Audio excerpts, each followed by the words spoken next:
411 కోట్ల రూపాయలు నగర ప్రజలకు అంకితం చేసే అభివృద్ధి కార్యక్రమాలకు శ్రీకారం చుడుతూ ఉన్నారు.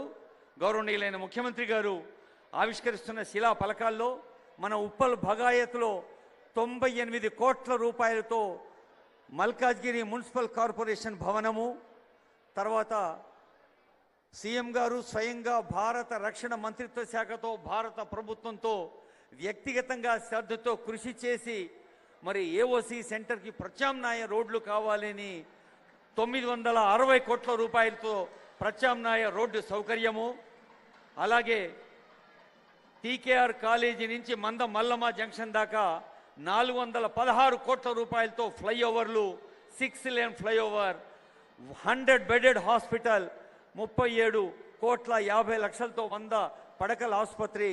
అదిగో వేద మంత్రాల మధ్య మంగళధ్వానాల మధ్య శిలా ఫలకాలకు ఆవిష్కరణ జరిగింది. గౌరవనీయులైన ముఖ్యమంత్రి, గౌరవ ఐటీ శాఖ మంత్రులు, స్థానిక ఎమ్మెల్యే గారు, ఇంకా స్థానిక ప్రజా ప్రతినిధులు అందరూ పాల్గొంటున్న దృశ్యాన్ని చూస్తూ ఉన్నాం. అలాగే సీఎంఓ, తెలంగాణ రాష్ట్ర ప్రభుత్వ ఉన్నత అధికారులు కూడా చాలామంది ఉన్నారు. స్థానిక ఎమ్మెల్యే గారు, ఎంపీ గారు, పెద్దలందరూ.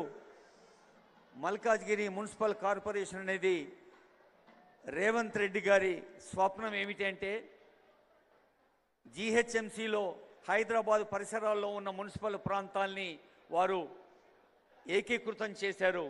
మరి లక్షలు కాదు కోట్ల జనాభా ఉన్నటువంటి తెలంగాణ రాష్ట్రంలో దాదాపు 44% హైదరాబాద్ నగరం చుట్టుపక్కల ఉంది గనక ఈ సౌకర్యాలు సదుపాయాలు ఎంత చేసినా ఇంకా చేయాల్సి ఉంటుందని భావించి మల్కాజ్గిరి మున్సిపల్ కార్పొరేషన్కు రూపకల్పన చేసిన ముఖ్యమంత్రి గారికి ధన్యవాదాలు చెబుదాం.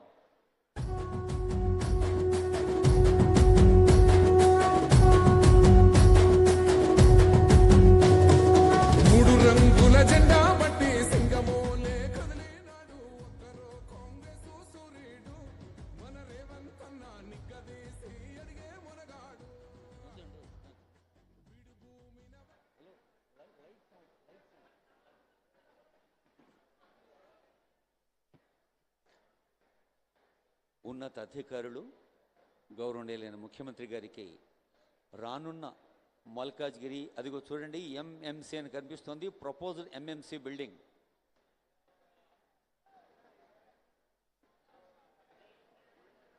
ఎంఎంసీ మల్కాజ్గిరి మున్సిపల్ కార్పొరేషన్ భవనము ఎలా రూపొందనుందో చూస్తూ ఉన్నాం. ఇదే ఉప్పల్ భగాయత్లో వస్తున్న ఈరోజు